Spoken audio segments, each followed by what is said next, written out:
Benar bahwa ijazah tersebut ditujukan kepada kami karena itu juga menjadi salah satu tuntutan kami. Terlepas saat itu kubu Jokowi juga keberatan.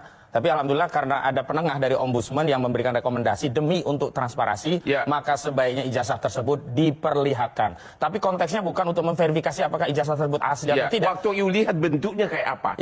Kan saat itu yang kami lihat adalah seperti apa yang beredar, ya ini sebuah ijazah dengan foto lelaki berkacamata berkumis tipis yang sebelumnya dokumen yang sifatnya digital sudah diuji, yang sekarang kita lihat ternyata barangnya dari sisi foto sama. Adapun hal-hal yang lain memang kami tidak bisa melakukan verifikasi lebih lanjut karena cuma diperlihatkan, tidak boleh disentuh, diraba, apalagi dipeluk-peluk. Sehingga kami menyimpulkan memang ini persoalannya hanya untuk mengkonfirmasi bahwa ijazah itu ada dan sudah disita, bukan dalam konteks asli atau tidak. Karena sebelumnya kubu Jokowi mengklaim memperlihatkan ijazahnya di Solo oleh Jokowi, yang saat itu dilakukan oleh Budi Aris Setiaji. Kami bingung ini sebenarnya ijazah ada atau tidak, itu yang pertama. Kedua, ijazah ini posisinya di mana? Apakah di rumah saudara Joko Widodo atau benar-benar sudah disita oleh penyidik? Dan penyidik menyatakan sudah disita 25 Juli dan akhirnya kemarin ditunjukkan. Jadi apa yang kamu lihat? Yang saya lihat adalah ijazah dengan tulisan Joko Widodo, ada tulisan UGM-nya, ada foto tadi yang saya sebutkan. Sudah berumur berapa tahun? Saya belum bisa melihat apakah umurnya seperti itu. Menurut kalau pandangan saya ijazah itu masih terlihat baru, terutama khususnya di foto. Untuk foto ukuran tahun 85 sampai hari ini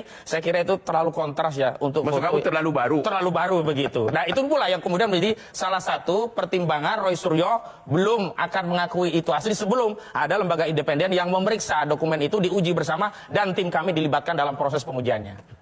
Dan apa itu mungkin menurut hukum acara? Dalam konteks hukum acara pidana memang tidak mungkin. Akhirnya nanti di pengadilan. Tetapi dalam konteks untuk menyelesaikan persatuan anak bangsa agar ada penyelesaian sifatnya legitimate, agar apa nanti putusan hakim itu tidak hanya menang di pengadilan tetapi tidak legitimate di tengah masyarakat, maka harus ada sarana untuk membuktikan di tingkat penyidikan sebelum sampai ke pengadilan, yakni pihak-pihak yang merasa punya pendapat berbeda untuk diberi akses ke barang bukti untuk dilakukan kajian secara bersama, atau setidak-tidaknya jika polisi sudah punya kajian, sudah punya hasil, maka kesempatan Roy Suryo harus diberi kesempatan untuk menguji objek yang sama dan hasilnya seperti apa. Jika hasilnya sama berarti tidak ada perdebatan. Anda melihat asli itu sama nggak? Kumis sama kacamata semua sama nggak? Sama seperti yang beredar. Tetapi kalau itu dikaitkan dengan wajah Jokowi, itulah jangankan kami, masyarakat pun mempersoalkan masalah foto tersebut. Karena sudah ada penelitian lain dari Roy Suryo, foto itu diuji ternyata tidak identik dengan foto Jokowi. Sementara Roy Suryo menguji ijazahnya sendiri dikaitkan dengan foto dia hari ini ternyata identik. Jadi sampai hari ini tim kuasa hukum